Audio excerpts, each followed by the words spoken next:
Kathleen. And welcome to our October rendition of Books That Shaped America. I'm Nancy Davenport. I'm the university librarian here and one of the co-sponsors of this series, along with Carola Weil, who is the Dean of the College of Professional Extended Studies. And we decided to offer this whole series of book discussions to both the campus and to the community because books are worth talking about. And it takes us out of our regular academic stuff or out of our regular lives and gives us something different to talk about for an evening and to create community between the campus and the community. Next month, November, we will be doing the Fahrenheit 451, which is the discussion that I'm going to be leading. It seemed like a good one for a librarian to do. But my joyful task tonight is to introduce our speaker. What does Fahrenheit 451 have in common with the Legend of Sleepy Hollow? There is book burning in both.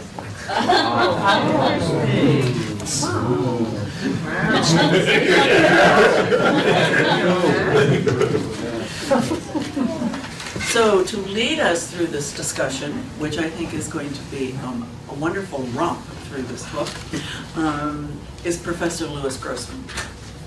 He's a professor of law here and joined the College of Law in 1997. He became a professor in 2003 and has served as the Associate Dean for Scholarship between the years of 2008 and 2011. He teaches, writes, and speaks in the areas of food and drug law, health law, American legal history, and civil procedure. He also is passionate about this book. Before coming to the College of Law, he was an associate at Covington and Burling. Before that, he was a clerk for Chief Judge Abner Mikva. And I've always been very interested in, so you could do another talk some evening on the judge. He is the co-author with Peter Burton Hutt and Richard Merrill of Food and Drug Law, Cases and Materials in the 3rd edition, and their 4th edition is due out this year. His scholarship has appeared in journals such as the Yale Journal of Health Policy, Law and Ethics, the Cornell Law Review, and Law and History Review. Professor Grossman was a member of the National Academy's Institute of Medicine Committee for Review of FDA's role in ensuring safe food, and was a legal consultant for the same committee on the framework of evaluating the safety of dietary supplements. But importantly, in addition to his BA summa cum laude from Yale University and his Harvard Law School, he also has a PhD in history from Yale University. And I think probably all of those may be put to use tonight. The floor is yours, sir. Thank you. It's a pleasure to be here. I've had too much fun preparing for this talk. Let me just ask, just so they get a sense of the audience, how many of you have ever read The Legend of Sleepy Hollow? Okay. How many of you have read it in the past week or so? Okay. So that gives me a good sense of where we stand. Forgive my technological incompetence if there is reason to apologize for it, but this is, I'd like to thank my wife, Lisa Raven, sitting in the audience for introducing me to Prezi, and this is one of the first times I've ever had technological support for a presentation. So, The Legend of Sleepy Hollow, I, in researching this, came up with all kinds of information that I think provides illuminating background to The Legend of Sleepy Hollow itself. So it was written, of course, by Washington Irving in 1820. It was installment 6 of a serial series called The Sketchbook of Geoffrey Crayon, Gentleman. So I have a couple of pictures for you of Washington Irving here. I couldn't find one of him around 1820, but that's him as a younger man around the time The History of New York came out. And that's him, it's based on a daguerreotype about 4 years before his death, looking pretty good in my opinion. So let me just say that, let me just go back here. Washington Irving was born in 1783 in New York City, about 5 months before the Treaty of Paris that ended the Revolutionary War was signed. He was named after George Washington. He was the youngest of 11 children of a middle-class merchant with a family import-export business. In 1789, when he was 6 years old, he was walking down Broadway with his nurse and ran into none other than George Washington, who blessed him. So he was blessed by George Washington.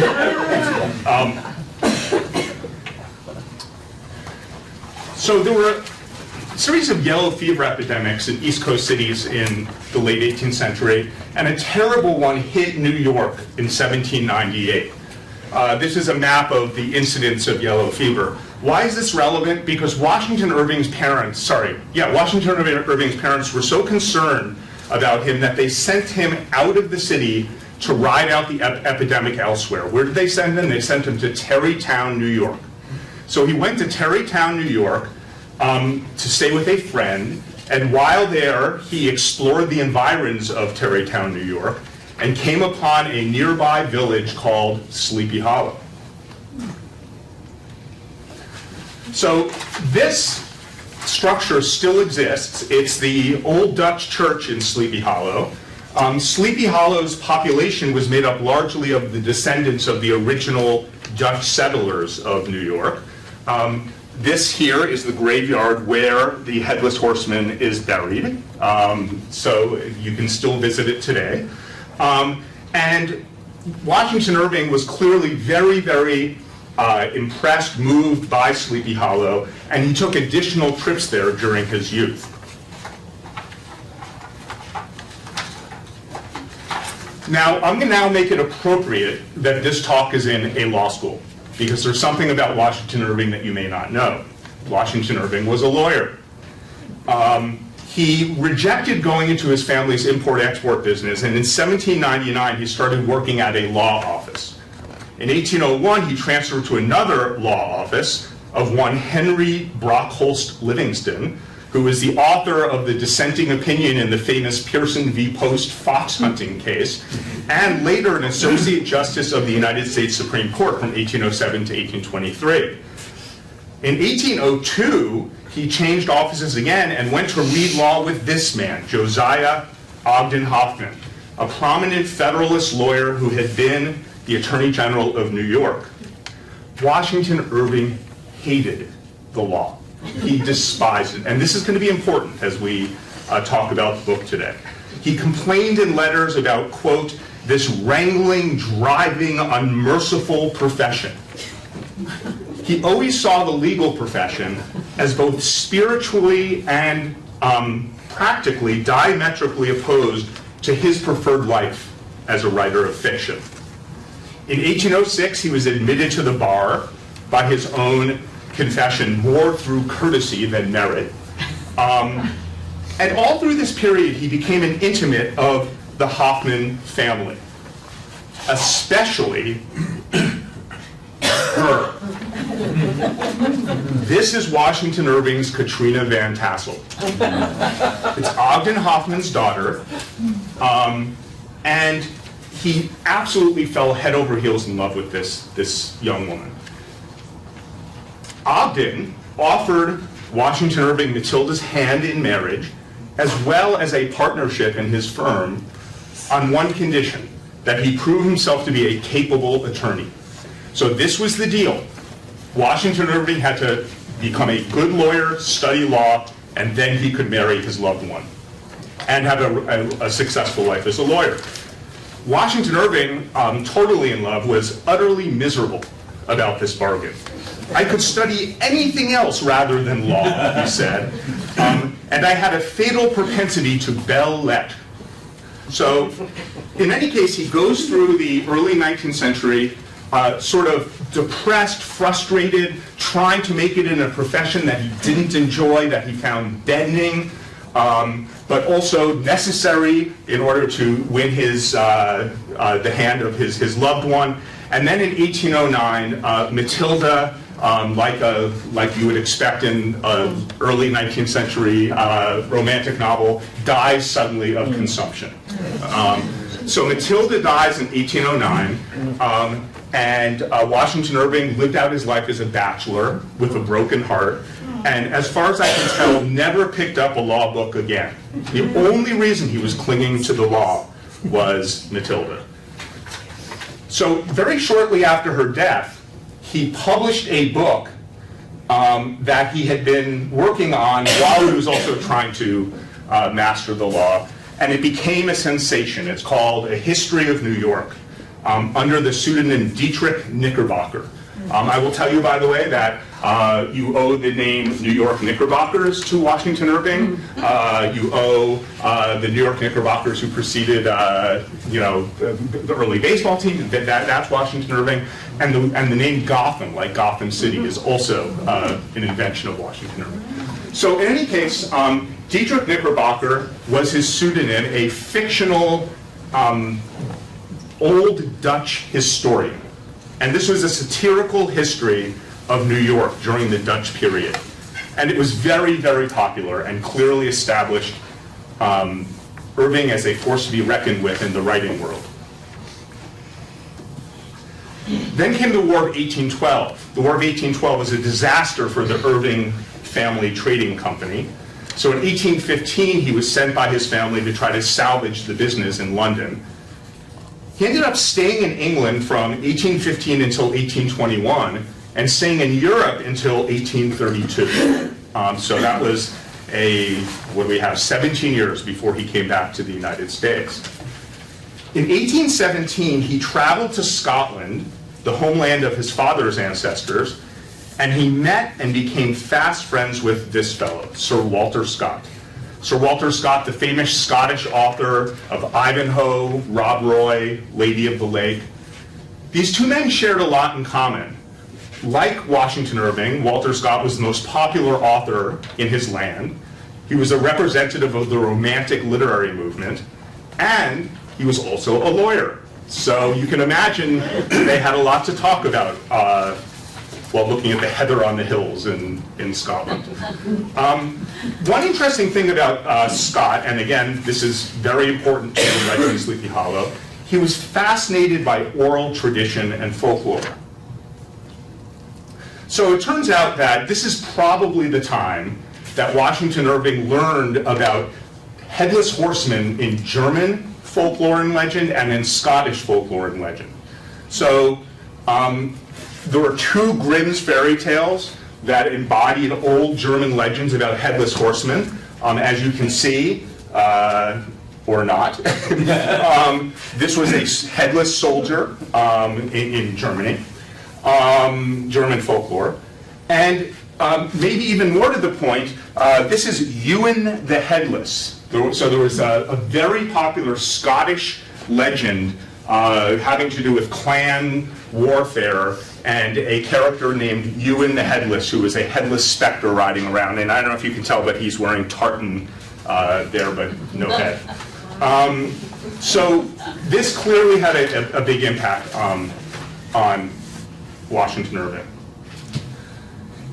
The following 2 years later, he published the first of 6 issues of the Sketchbook of Geoffrey Crayon, which was a new pseudonym of his. He was, again, in England when he published it. This was a collection of 34 essays and short stories written under the pseudonym Geoffrey Crayon while Washington Irving was in England. The pieces were mostly about England and set in England. But there were a few exceptions to that, and the most important exceptions were Rip Van Winkle, which was published in 1819 in the first installment of Geoffrey Crayon's sketchbook, and The Legend of Sleepy Hollow, which was published in the 6th in 1820. Interestingly, both of these stories, unlike anything else in the sketchbook, were written under the Knickerbocker pseudonym. So even though it was a sketchbook of Geoffrey Crayon reported that he found this in the papers of the late Knickerbocker. And if you read the preface and afterward to the story, there's yet another level of remove in the story, because Knickerbocker himself is writing down the story as he heard it from an old gentleman in a Board of Aldermen meeting in New York City. So in other words, he turns this into oral folklore. He puts it at several removes from fact, and of course there's no fact at the bottom of that pile either.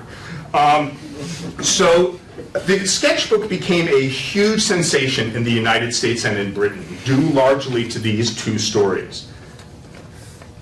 Now, this is a series called Books That Shaped America. I feel some compulsion to talk about how this charming little tale shaped America. And it's harder to say that about fiction in some ways, but I will point out a couple of things. First of all, some scholars identify Rip Van Winkle and The Legend of Sleepy Hollow as the progenitor of the American short story form. He really set a model for future authors that way. But perhaps more important, Washington Irving was the first man of letters celebrity in Europe, the first fiction writer who became truly, truly famous in Europe. And this is my original research for this project, and boy did I love this. There's a function called ngram in Google, which allows you to search the frequency with which certain words, phrases, names appear as a percentage of the total words in all the books in the United States or in England during a certain time. So I graphed this, and this is, the blue is Charles Dickens plus Boz, because Boz was Dickens' pseudonym. And this is Washington Irving plus Jeffrey Crayon plus Diedrich Knickerbocker. And as you can see, Washington Irving was more popular than Charles Dickens for the entire first two-thirds of the 19th century. And I will mention, by the way, that it is not the case that Dickens then started to publish his popular stuff. 1866 was, I think, the year that Edwin Drood came out, the very last book he ever published. So Washington Irving was more popular in England, at least according to this measure, than Charles Dickens, even as Charles Dickens was churning out the Pickwick Papers and David Copperfield and The Little Curiosity Shop. Perhaps only Walter Scott himself was more popular as a writer in Britain during this time. So he was a real pathbreaker for American men and women of letters. Everybody from Henry James to Hemingway owes Irving a debt in terms of giving the United States some level of entree and respectability in European culture. Okay, this is an even better one. So I wanted to figure out just how influential, at least to our spirit, The Legend of Sleepy Hollow was. So I looked through the list of 88 books that shaped America from the Library of Congress. And I decided to compare, using the same ngram function, the level of frequency with which the main male characters that appear in these works of fiction appear. And I had to exclude Huckleberry Finn because he is so much higher than everyone else that it's not even close. But what's interesting is, so here you have Ichabod Crane, the blue line, and you can see that he has a good ride, doesn't he? Right? You know, he spends the entire 19th century as #1, and then even as Gatsby and Atticus Finch and Rhett Butler enter the scene, he still hangs in there. And in fact, even today, although he is behind Ahab, Captain Ahab, Rhett Butler, and Holden Caulfield, he's ahead of Jay Gatsby, Simon Legree, and Stanley Kowalski. Okay. So, wonderful. Now here's another one, just to show you how deeply embedded in the American spirit this tale is. America's favorite ghosts. Okay, this was a tough one, but I want you to notice that the Headless Horseman, which starts here in 1820, rises fast and stays strong all the way through until today, 2000, where it's still, by this measure, the most popular ghost in American culture. For a while, it was losing to Banquo's ghost, but it came back. For a while, was losing to Miss Jessel, and I was wondering why in the world this would be. That's from Turn of the Screw. It turns out that a Deborah Kerr movie, The Innocents, came out in 1961, which was based on Turn of the Screw. But despite these ups and downs, we still have the Headless Horseman as the #1 ghost in America. Just to give you a sense of how prominent he is, the yellow is Casper the Friendly Ghost. Absolutely clobbers Casper. Clobbers Jacob Marley from The Christmas Carol, and Freddy Krueger from Nightmare on Elm Street never even makes a mark. He's just way at the bottom. So how is this reflected in popular culture, the legend of Sleepy Hollow? So in the Smithsonian American Art Museum, there's a wonderful painting called The Headless Horseman Pursuing Ichabod Crane by John Quidor. He published various scenes from American literature, including the leather stocking tales, and perhaps put the visual image of Sleepy Hollow in Americans' mind for the first time. Then it was interesting to discover that in 1922 there was a silent film starring Will Rogers, the humorist. Never Met a Man I Didn't Like. Is that Will Rogers? And it was called The Headless Horseman, and it was actually fairly true to the story. Then putting pictures into the head of an entire generation of American children was Disney's 1949 Legend of Sleepy Hollow. And I just want to play you a couple of short clips from this, because what I think is interesting about this is it's actually quite true to the book. The first clip is not particularly true to the book, but it's enjoyable, so I want you to see it. Okay, see if you can recognize the voice.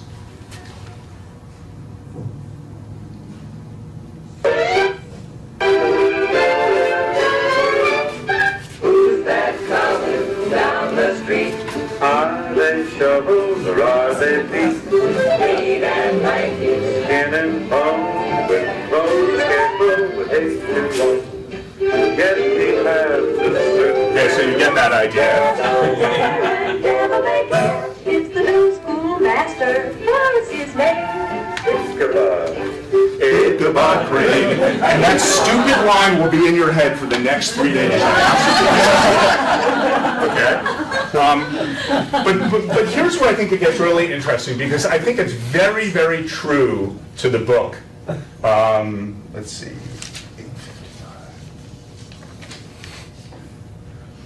So this is Ichabod Crane sitting in the schoolhouse, contemplating the world. Your child can resist your father's farm. Boy, what a setup. There's gold in them acres and that ain't it. Not to mention that lovely green stuff.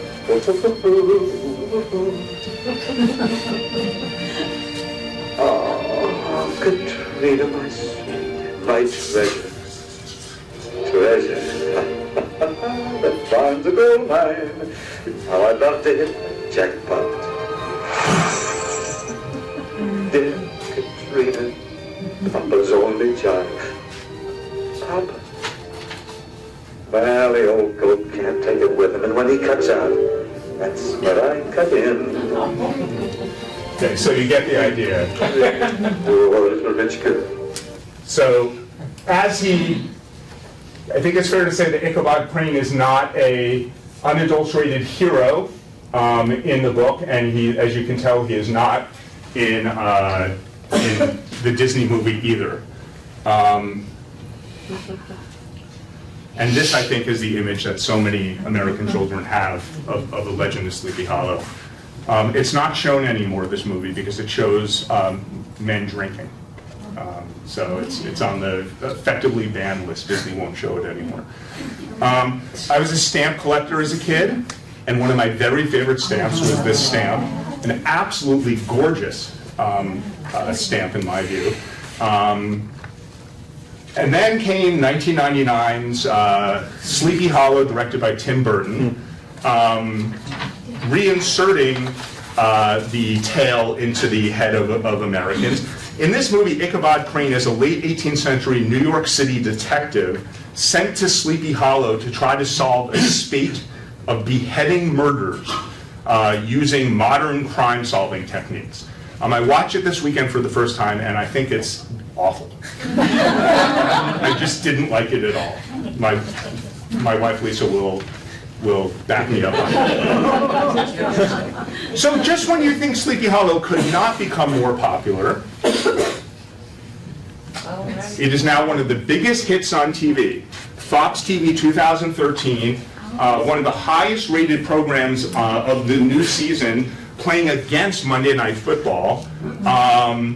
Ichabod Crane in this story is an Oxford professor who immigrated to the United States. Don't know why they made him an Oxford professor. Fought in the Revolution, beheaded the Hessian, and then is transported to the present, where he joins forces with a Sleepy Hollow police officer, population 150,000 by the way. He does battle with her against the Headless Horseman, who is one of the 4 horsemen of the apocalypse. So you can see why I think the Disney movie was pretty faithful compared to that.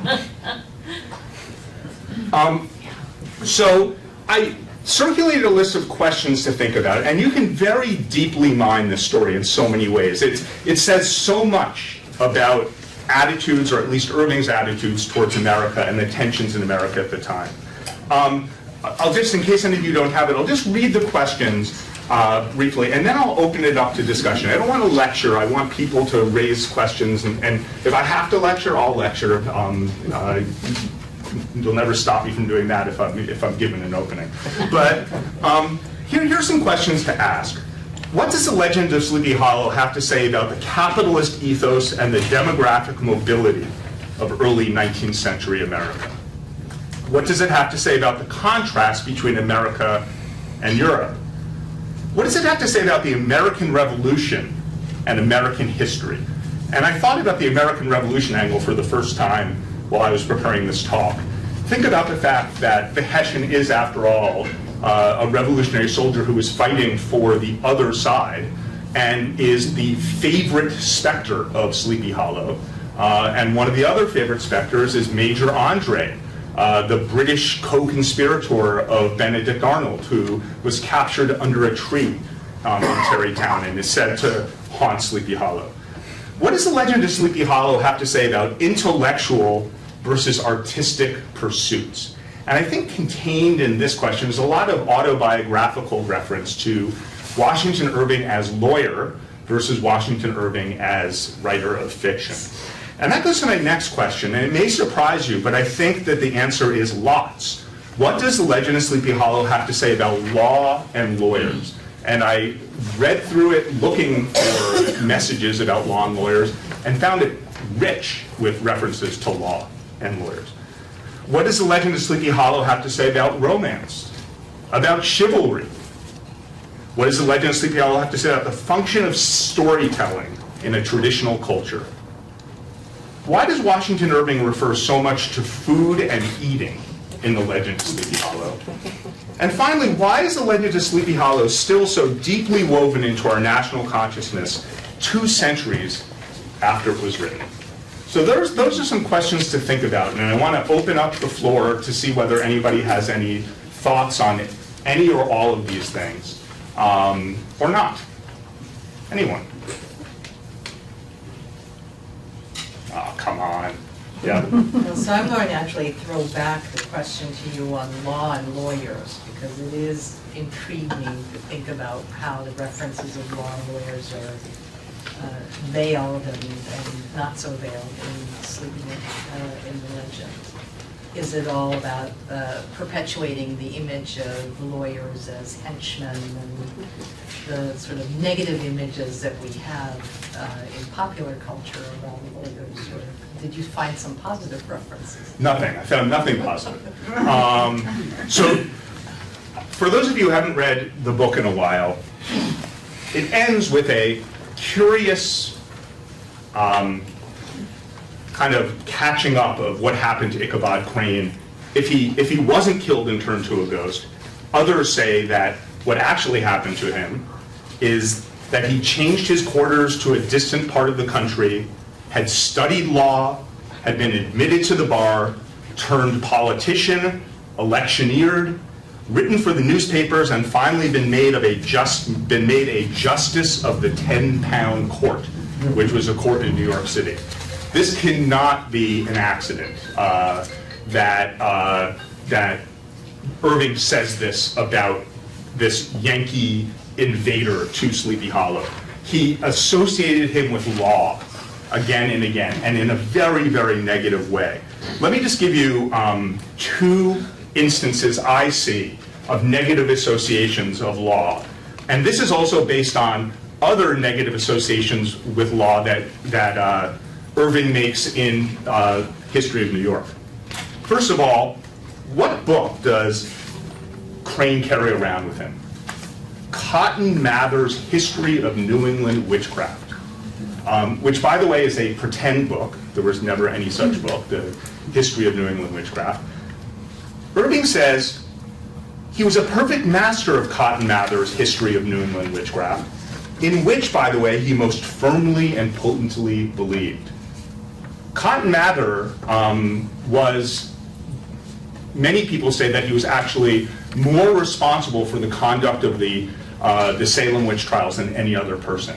One of the great travesties of justice in American history. And Irving makes other references to the witch trials in his History of New York in a way that makes me fairly certain that this is, part of what he's up to here. Also look at him as a judge, lawmaker, law enforcer in the schoolhouse. I look for the word justice throughout the book, and listen to these quotes. This is obviously a facetious remark by Washington Irving. Quote, he administered justice, Ichabod that is, in the schoolhouse with discrimination rather than severity, taking the burden off the backs of the weak and laying it on those of the strong. Your mere puny sapling was passed by with indulgence, but the claims of justice were satisfied by inflicting a double portion on some little tough Dutch urchin. Now, does that sound fair? That is not good law, is it?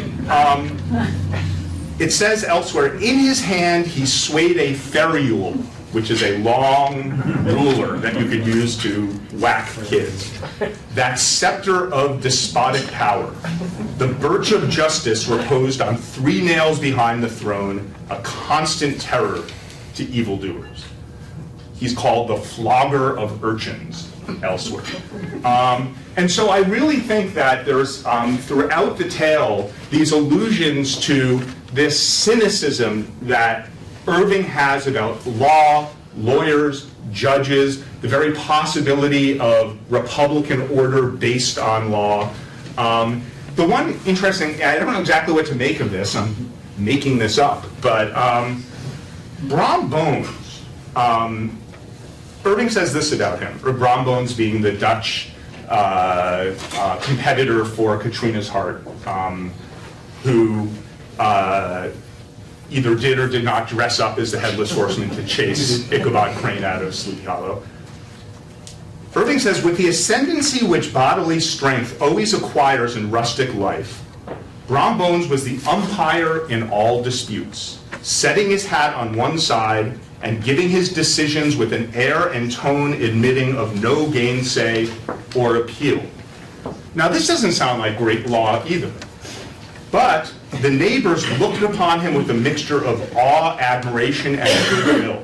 For some reason, his form of justice was a more popular, likable form of justice to the Dutch citizens than Ichabod Crane's justice. And so I know that it's indirect, but I just see a lot about law now that I know Irving's autobiography in the tale. Yes. Another question for you. So, even for those who have read The Legend of Sleepy Hollow and Make a Rip and Make Like, I think almost no one is familiar with the rest of these sketches, the sketchbook of Jeffrey Crayon. And so I'm curious, I mean, are all the sketches fantastical? Is it sort of, metamorphoses? They tend to be not particularly engaging, not particularly creative, little essays and stories about life in England. These 2 stories totally stand out from the rest. And I think it's interesting because they are also the only two stories that he does through the voice of Knickerbocker, who is that same spirited, satirical voice that is critical of American society, critical of the course of American history, that same voice that was in A History of New York. So Crayon is allegedly an Englishman, and the book is published in England.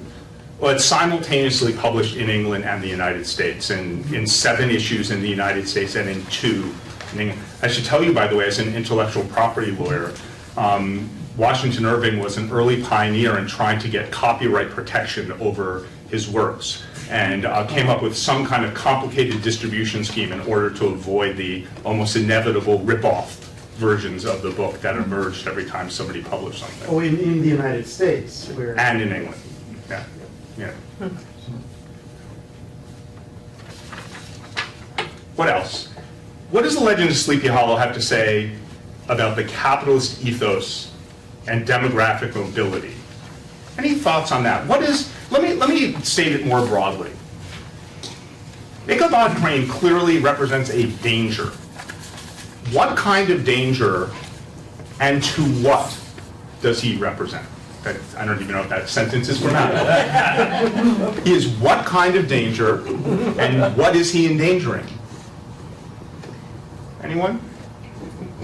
I'll hazard a really long shot of a guess. Okay. He's trying to profit or to gain wealth the easy way through marriage rather than pulling himself up in the kind of an early version of the American dream where he would better himself by working his way up. Right, so how does he say that he's going to better himself? He's going to marry Katrina Van Tassel and inherit her wealth. But is that all he's going to do? Listen to what he says he's going to do in his own imaginings. His busy fancy already realized his hopes and presented to him the blooming Katrina with a whole family of children mounted on top of a wagon, setting out for Kentucky, Tennessee, or the Lord knows where. He was the new mobile American. Listen to how Irving describes Sleepy Hollow. Sleepy Hollow is in a valley whose, quote, population, manners, and customs remain fixed, while the great torrent of migration and improvement, which is making such incessant changes in other parts of this restless country, sweeps by them unobserved. Knickerbocker says, though many years have elapsed since I trod the drowsy shades of Sleepy Hollow, yet I question whether I should not still find the same trees and the same families vegetating in its sheltered bosom. What does Ichabod Crane represent? Somebody who is going to extract the daughter of the leading citizen of Sleepy Hollow, put her on a wagon, and take her off to Lord knows where. I think this is also interesting. It says, Ichabod's heart yearned after the damsel who was to inherit these domains. I'll mention, by the way, that throughout the story, I'm sure there's some kind of Freudian hierarchy of urges or something. It's clear that the hierarchy for Ichabod is money first, then food, then sex. Okay, so Katrina can represent food. She's described as a tasty morsel, and can also, as this quote shows, represent wealth. His heart yearned after the damsel who was to inherit these domains, and his imagination expanded. Listen to what he says, with the idea of how they might be readily turned into cash and the money invested in immense tracts of wild land. For the Dutch citizens of Sleepy Hollow, land represented community. It represented continuity. It didn't represent wealth accumulation. The early 19th century in America was a time of rising land speculation. And I think that there's a lot in this statement. because basically what Ichabod Crane sees when he looks at these beautiful landscapes, these autumnal. Oh, by the way, do you like my pumpkin in my head? I brought this as I was just afraid it was gonna. He sees cash, money. He sees the commodification of this, the transferability of this to other, to other investments. And I think that this is both the mobility and the capitalist ethos represent a big threat to the traditional society that the Dutch represent, which gets to food. I want to ask about food. For those of you who've read it recently, what do you think the role of food is in the imagery of this book? Why does he talk so much about food? Ichabod Crane rides through a pastoral landscape, and every single thing turns into a luscious part of a banquet. He walks into Van Tassel's party at the end, and there's this wonderful line. Let me see if I can find it quickly. I'm going to find it. It says, when he enters the mansion, his enraptured gaze focuses, Irving says, not on the buxom lasses, but on the ample charms of a genuine Dutch country tea table in the sumptuous time of autumn. He is described throughout the book as a glutton, as a consumer, as somebody who just wants to eat up the entire world. Yet, what is his body type? Skinny. He's described as the genius of famine descending on the world. He represents greed without satisfaction, if you will. He represents somebody who could eat and eat and eat everything and still want more. The new insatiable American. Compare that to Mr. Van Tassel. It says, compare this different mindset. Old Baltus Van Tassel, seldom it is true, sent either his eyes or his thoughts beyond the boundaries of his own farm. He was not looking to wild tracts of land. But within those, everything was snug, happy, and well-conditioned. He was satisfied with his wealth, but not proud of it. The Dutch represent satisfaction within plenitude, without greed, without the new anxious spirit of gain that was capturing America at the time. What's interesting is that listen to what Irving says about Ichabod. From the moment Ichabod laid his eyes upon these regions of delight, the lands, the peace of his mind was at an end.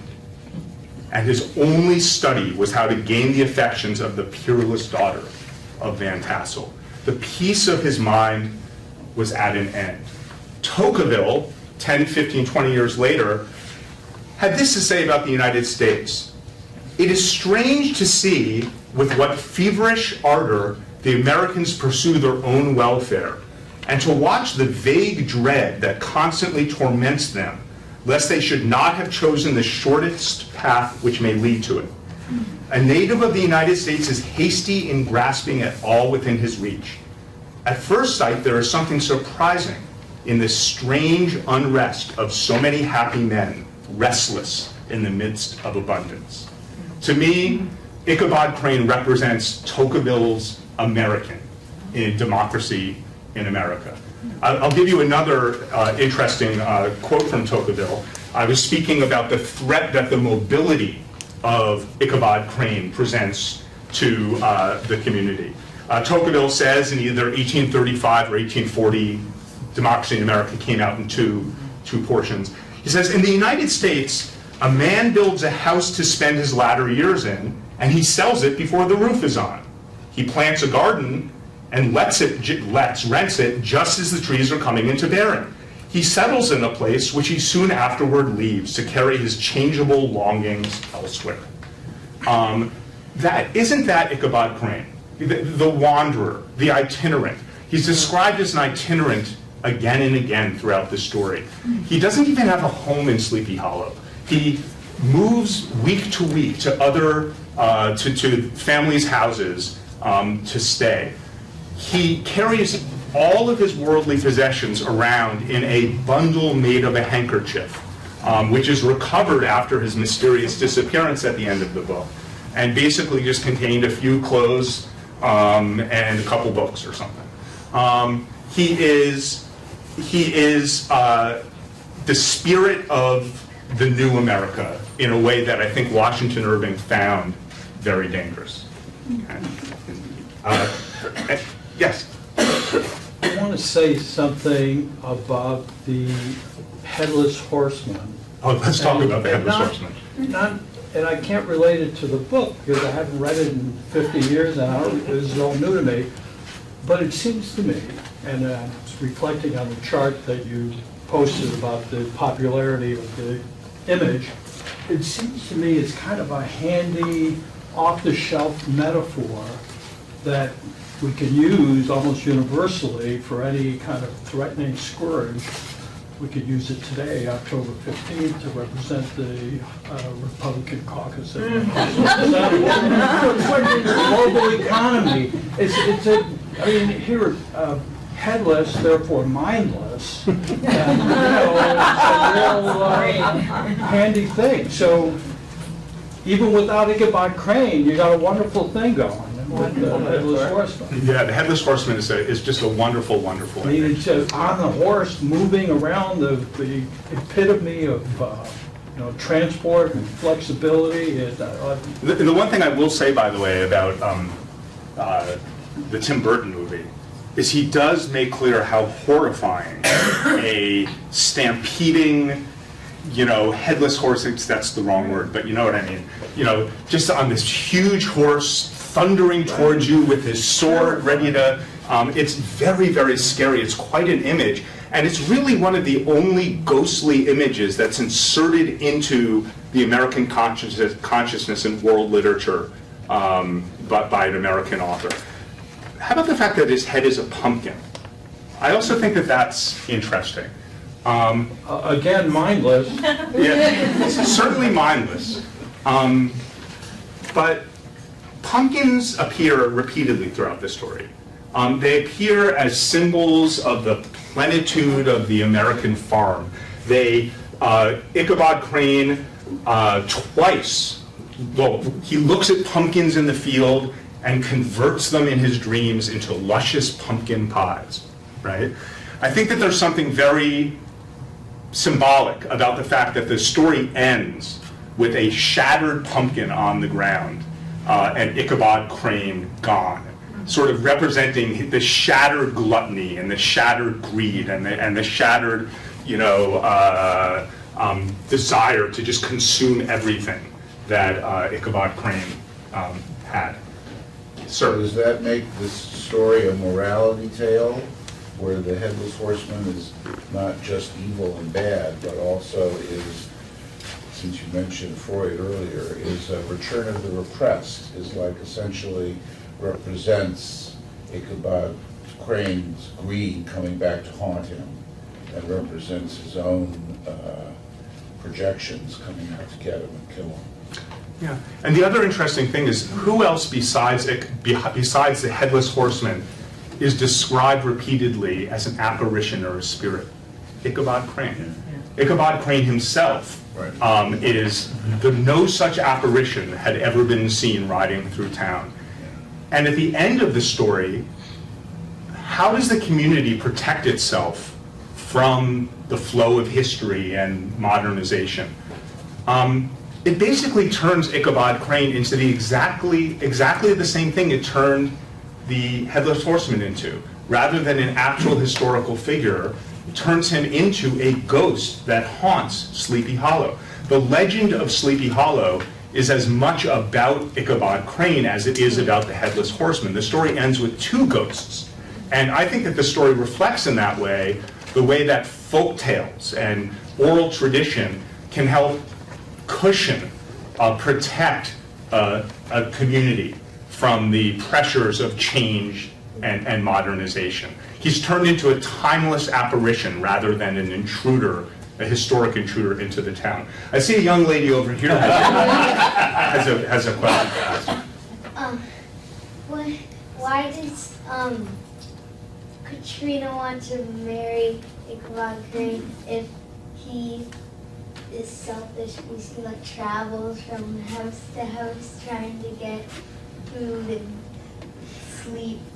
So Ichabod Crane, first of all, just before he rides off on the final night and is chased out of town by the Headless Horseman, the story suggests that she had turned him down. She had rejected him. So it turns out that she didn't want to marry him. And she very happily marries Brom Bones, you know, the big Dutch guy, after Crane leaves. But it is worth asking, what is it that was appealing at all about this character to the Dutch population of this town? And It's kind of a man of letters for them. that's exactly right. He's a man of letters, especially amongst the women. The men never seem to have much, you know, to do with him. But he was esteemed by the women as a man of great erudition, for he had read several books quite through. And he is described repeatedly as a man of letters. And the men, yeah, sorry, go ahead. And he could sing. And he could say. So, and He could sing. yeah. And as a singer, especially in the church, and as it becomes a leader as well. The role of psalmody, P-S-A-L-M-O-D-Y, in this story, I still haven't really gotten a handle on it. So there's a lot of talk of noise and silence. That's not a big surprise, and of how Ichabod Crane shatters the silence. One of the ways he shatters the silence is he sings, and Washington Irving describes how his voice could be heard over that of the entire congregation. And when he leaves town and becomes a ghost, what do they hear him doing? Singing psalms.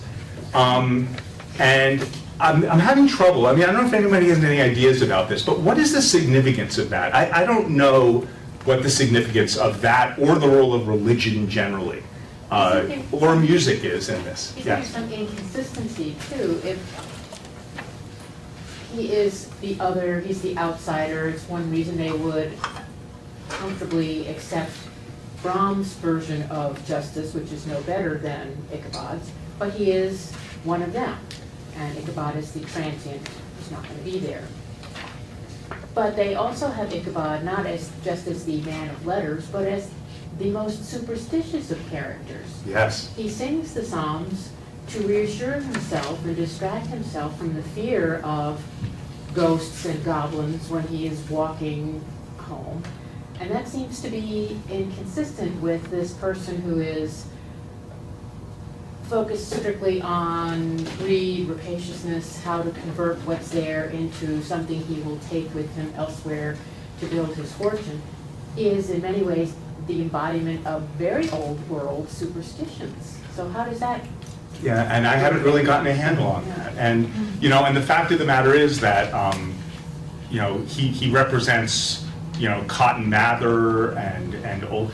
The one thing I will say is that the type of tradition that he stands for is a more individualistic tradition, a tradition of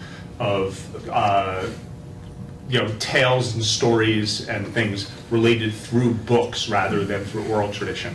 I don't know how Psalms fits into that at all.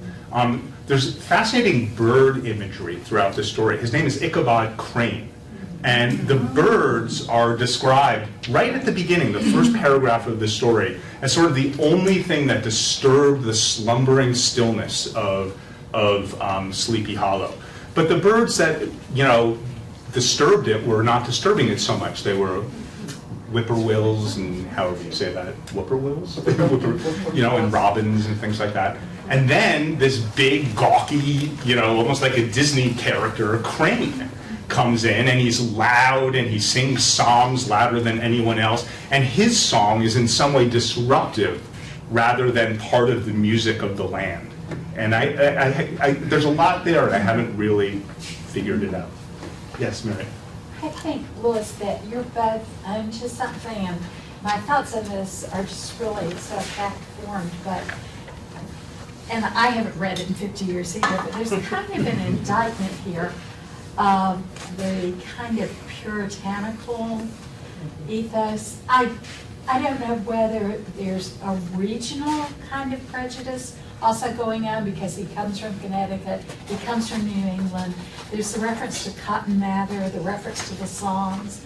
And there was that whole sense of, puritanical sense of, we're the chosen people.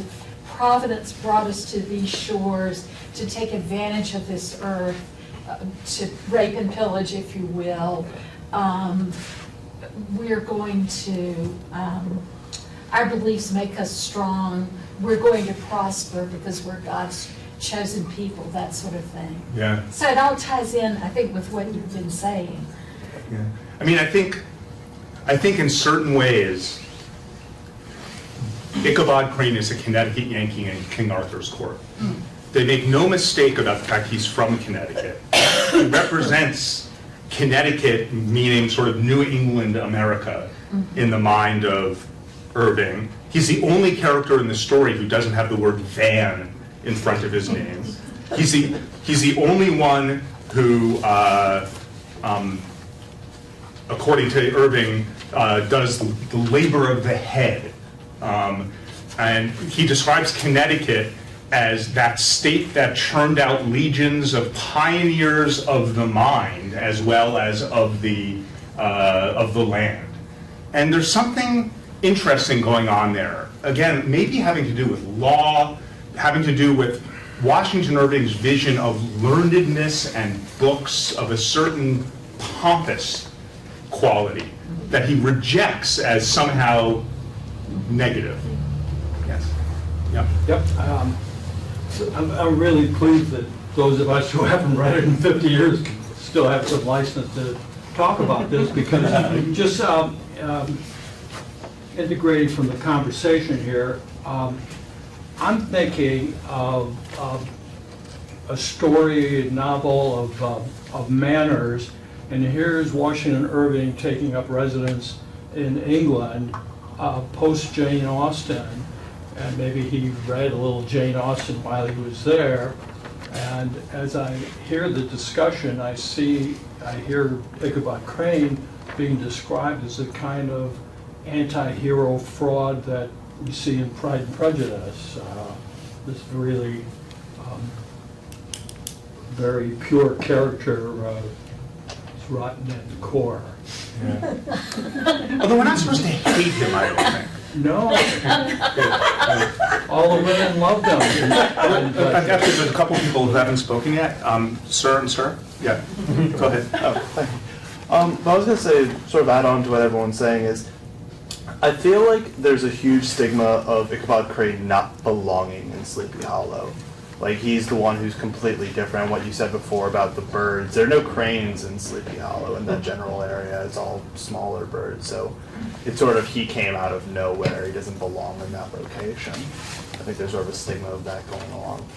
So what I was wondering is, do you think that that has more to do with his origins outside of Sleepy Hollow, or his origins of not being a Dutchman? Like, do you think there's sort of an element of race added to this? Well, I've thought at various times, by the way, that he's just this far from being an anti-Semitic caricature, right? He really is, although I don't think that's what Irving had in mind. What's interesting is that throughout history, there's been weird parallels between the sort of the Yankee, clever, take advantage of sort of person and anti-Semitic caricatures. So I don't know whether, I think there may be an aspect not of, I don't think Ichabod Crane is not Jewish. That is, you're not going to leave the room here and say, Professor Grossman says that Ichabod Crane is Jewish. He changed his name. That's right. The Cranowitz. It was Ichabod Crane. But there is something almost racial, when you're talking about a body type that is so utterly different from, plump Katrina and round and jolly Van Tassel and the buxom lasses, and then you get this skinny bird guy coming in. It's more than just coming from a different place. It's somehow being essentially different in some way to me. Yes? I'm having trouble figuring out how Irving thought about the time he lived in.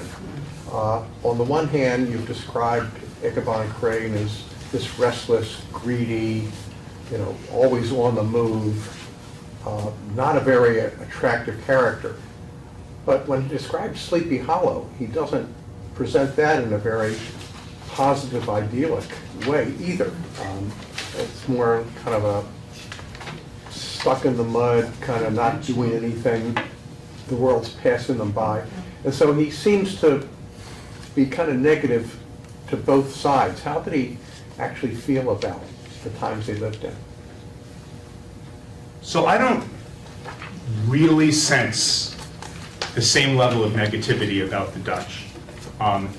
When he introduces them, when he introduces Sleepy Hollow, he says, "I mention this peaceful spot with all possible laud, L-A-U-D, for it is in such little retired Dutch valleys found here and there in New York that population, customs, and manners remain fixed while the great torrent goes around them." It's not unadulterated positive. Brom Bones is, what's the word?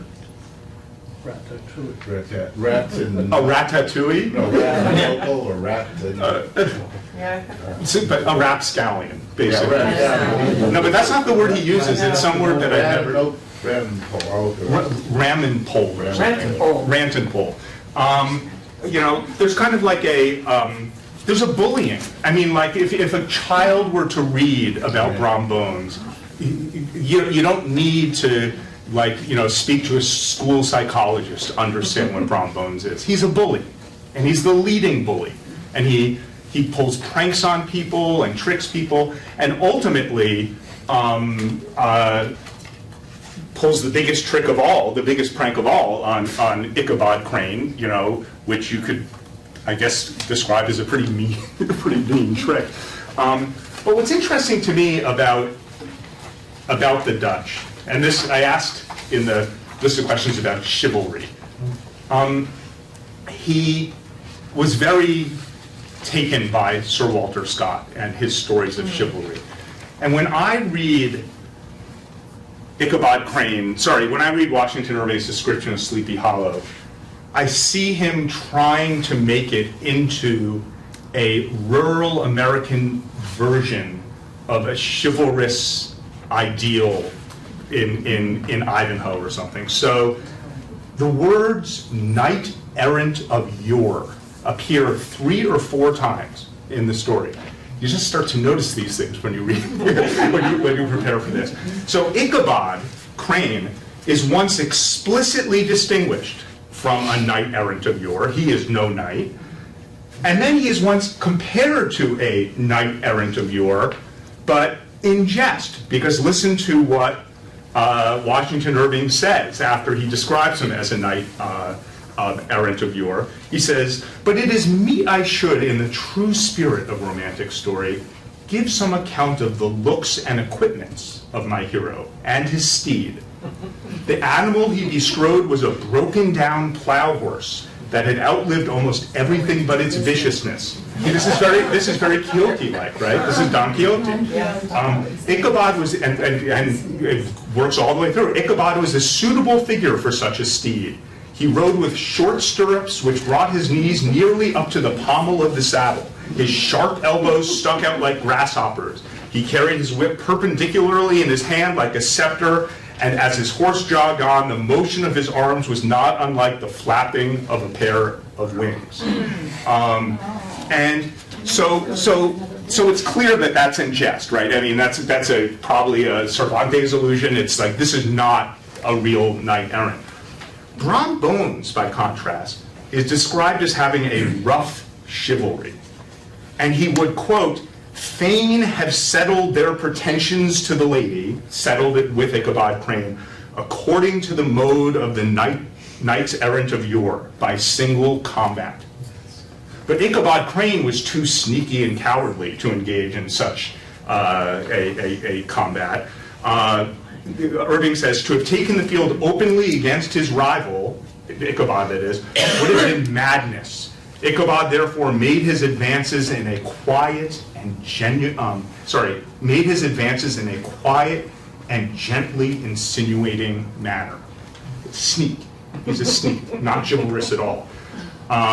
Ichabod's approach leaves Brom with no alternative but to draw upon the funds of rustic waggery. And so he can't say that the way Brom is acting is like a knight errant of yore. But Brom wants to act like a knight errant of yore, and therefore seems to have a level of chivalry higher than Ichabod himself. Yes? If we're quite... Ma'am. It's my wife. Following up on the return of the repressed, but... And by the way, I'm very scared because she's a literature professor. I'm about to get embarrassed. Go ahead. No, and you're not going to like this, but instead of a psychoanalytic analysis, can I query a class analysis? I'm so interested in this thread of romantic folklore that seems to be return of the pre-capitalist repressed, this residue of, you described it to me at home as sort of a populist discourse or imagery, and especially what you said the other day, you said it in passing, because I asked you about, what about that Ewan guy, the headless horseman? Ewan the headless? What is he doing in the story? And he said, the clans. But the clans, are known as those sort of fending off urbanization and, centralization forevermore, even, in Appalachia. And, so that to me seems clear and really fascinating, but what's happening in our late capitalist society is that those two very current shows don't paint Ichabod in a negative way. They seem to make him heroic, so that the capitalist have become... In the Burton film, he's kind of ridiculous. Okay. Yeah. But he's certainly just a hero in the Fox series. Yeah.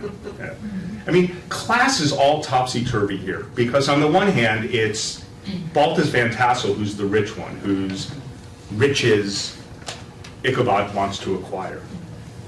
On the other hand, it is Ichabod that is viewed by the women of the town as being in some way more elegant, more gentlemanly, even more aristocratic because of his learnedness than the rest of the Sleepy Hollow boys and men, even though he's walking around without a home, carrying his belongings in a bundle.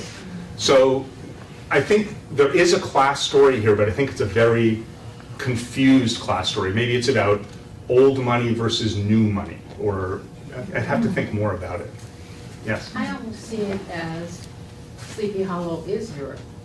It's the set in its ways, it's the bucolic, it's landed gentry, if you will, and there's no place for someone who is, as they characterize him in there, as doing head work, somebody who does not work the land, somebody who is trying to make their way in the world either through intellectual pursuits or find some other way to turn the riches of the land into other forms of wealth. Or even worse, law.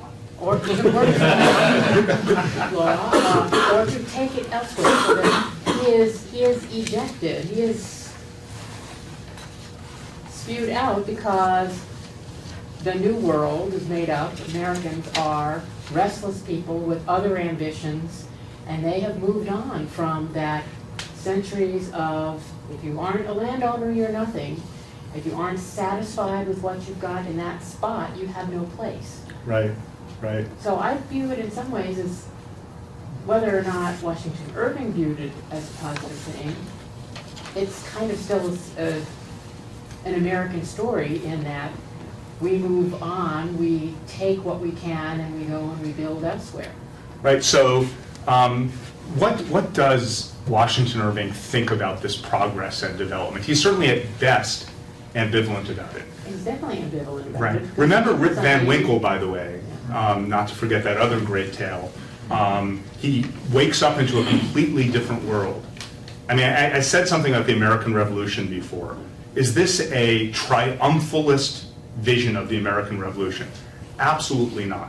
So think about Rip Van Winkle. Rip Van Winkle, he goes to sleep as a loyal subject of the king, wakes up and the sign on the tavern has been changed from George III to George Washington.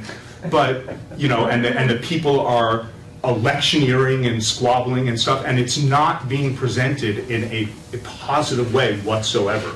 It almost looks like the world he came from, where the old men sat around taverns telling tales, was a more attractive world than the squabbling electioneering that goes on when he emerges from his sleep. Well, wasn't there a huge part of American citizenry who would have been thrilled to stay part of Great Britain if they had been granted the rights of citizens? Right. So he was very much of that.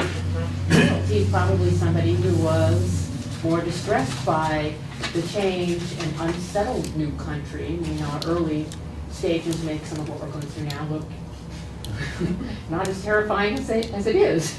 I don't think that Irving was a high Federalist. So Ogden, his mentor, was a high Federalist politician. Irving apparently hated Thomas Jefferson. You can almost think of Ichabod Crane as in certain ways standing for Jefferson with his aristocratic pretensions and his book Larden and all that kind of stuff. But he's not pro-British, but I think he's ambivalent, and I think there's some interesting hints in Legend of Sleepy Hollow about his view toward the American Revolution. He says the British and American line had run near Sleepy Hollow during the war. It had therefore been the scene of marauding and infested with refugees, cowboys, and all kinds of border chivalry. Sleepy Hollow was not on the American side, it was not on the British side, it was in between. And I don't think Washington Irving really cared what side it was on, and he was doing that intentionally. When he describes the tale tellers, some of the Dutch storytellers clearly fought for the American side. They talked about taking a British frigate or something, but you don't get the sense that it was in some kind of absolutely, indisputably noble cause. It's just part of heroism and chivalry. Meanwhile, as I said before, the Dutch are sympathetic to André's ghost. André, a British spy who was captured under a tree in Tarrytown and hanged. Irving says the common people regarded the tree with a mixture of respect and superstition, partly out of sympathy for the fate of its ill-starred namesake, and partly from the tales of strange sights and doleful lamentations told concerning it. Sympathy for André. The Headless Horseman is a Hessian. Who did the Hessians fight for? They fought for the British.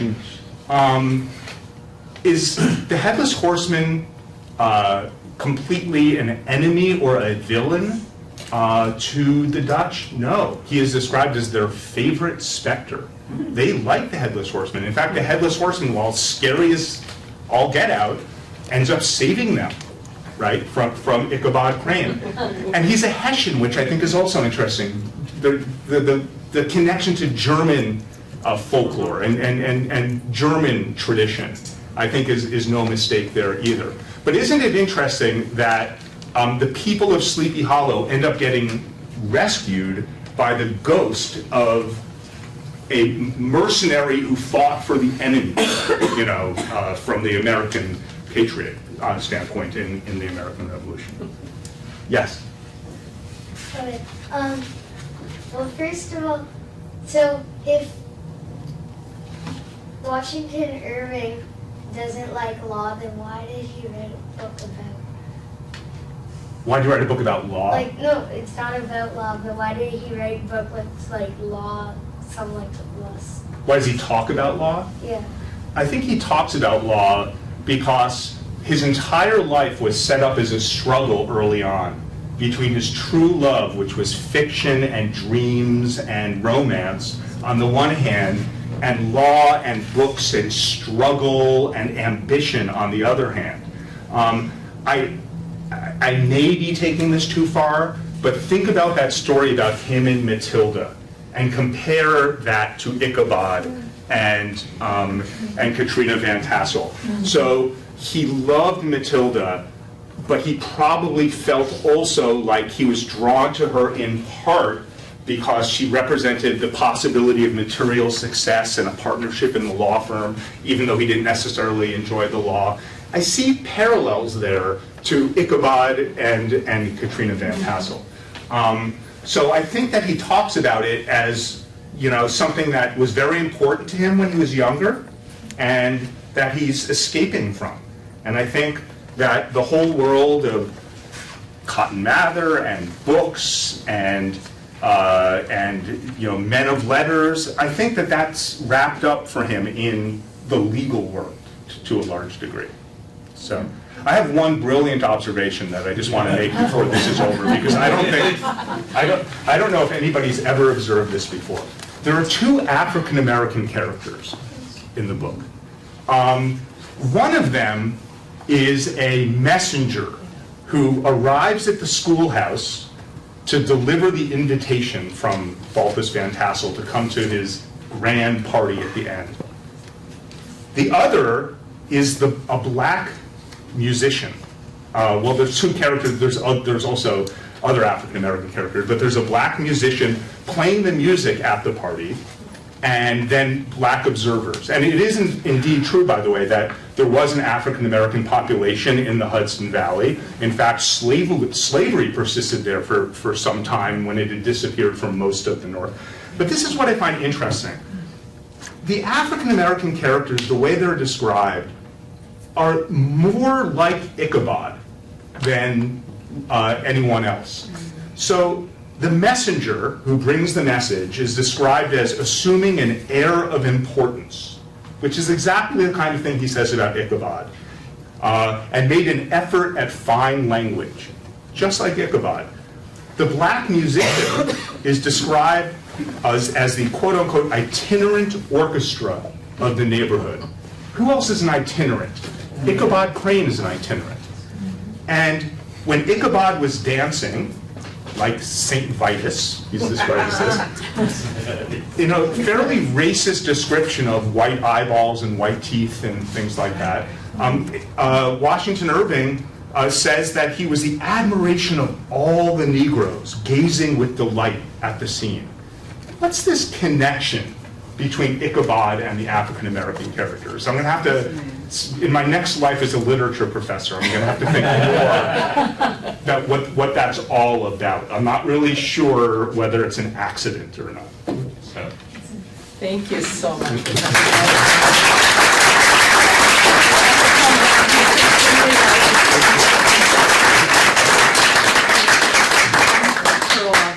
Dean of the School of Professional Extended Studies, and on behalf of my co-conspirator Nancy Davenport, the library, and all of us at AU, I want to thank you in particular for illuminating and really bringing to life the Headless Horseman, the legend of Sleepy Hollow. My sister actually used to live in Sleepy Hollow, and the kids were raised on that legend. And I'm German, so I was raised on Brother Grimm, and I never thought about the connection, so it's great to have that connection. I think it also does show, I think, the relevance of this story for so much of what's going on today. We never did get to the question of why does it persist in popular culture, and I do hope that we can think about that a little bit more, because it does seem to be a great morality tale, and tale of class as well as of the differences within our society, and somehow makes it a parable for what ails America as well as what seems to drive it in many ways. So I'd like to thank you, and thank you also for your for participation. showing that law can be really exciting, and if you haven't thought about a career as a law professor, Professor Grossman is an exemplar of how to do it right, so we thank you.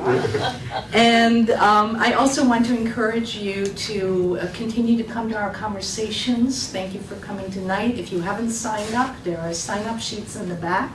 Our next conversation will be on November 19th with our very own Nancy Davenport, speaking very appropriately about Ray Bradbury's Fahrenheit 451 on the burning and censorship of books.